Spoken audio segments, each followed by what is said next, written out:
Hey everyone, Mike Flynn from Engenius Learning here to talk to you about different forms of SAT test prep.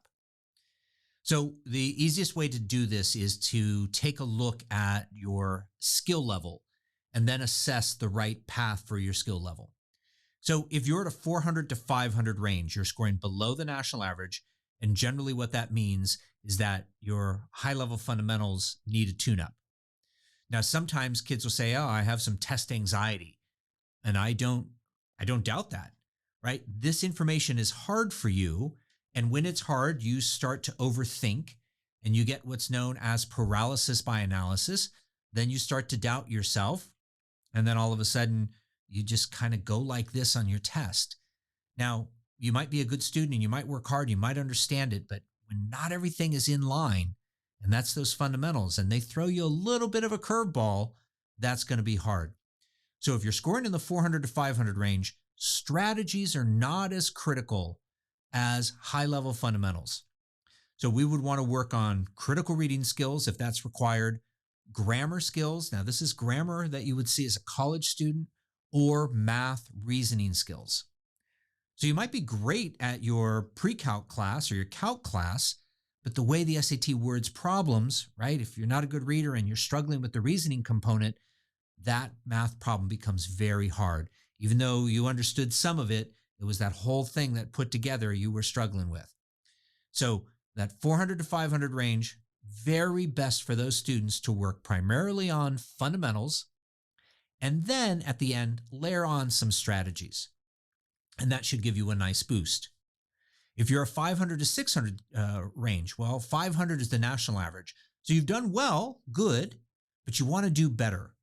So we need to go back and say, hey, my fundamentals are still out of whack, but maybe they're not as challenged, and that I need a combination of fundamentals and a nice combination of strategies in order to help propel my score. So we know what fundamentals are, but the strategies would be, when I see this type of problem, this is how I react. When I see this pattern on the test, I know what strategy to employ in order to help me narrow down my answer choices. There's really no strategy that's going to say, you see this problem, you know it's A or B or C. It doesn't work that way.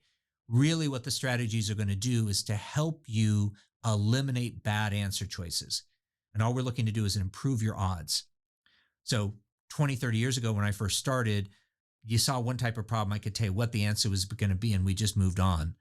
But the College Boards got smarter, and now they put in more answer choices that are going to look correct, but they're also going to have a couple answer choices that are definitely wrong. And so the strategies I'm going to help you with are going to narrow out those wrong answers and help you focus in on the right one.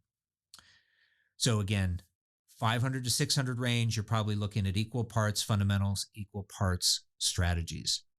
600 to 700, hey, great job, right? Great score, above average. You're at least top 25% and above.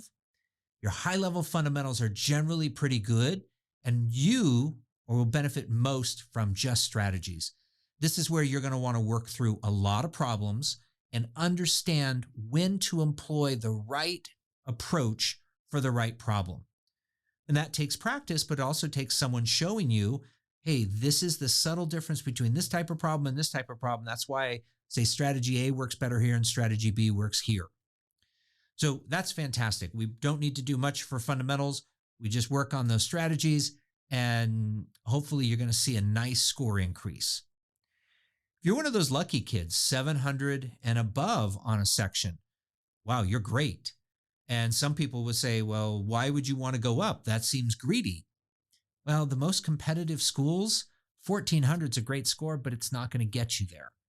And so what you need to do is you need to understand the test inside and out.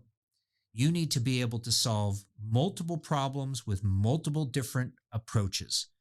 Because when you get to those hardest problems on the test, you know, the strategy that I give you is going to be good, but it may not fit perfectly. But you've got to be nimble enough to be able to take and give a slight twist and go, okay, you know what? I saw this is a lot like that. I'm going to use this strategy to help bridge that gap and answer this problem correctly. So those are your different ranges: 400, we're looking at fundamentals. 500, we're looking at fundamentals and strategies.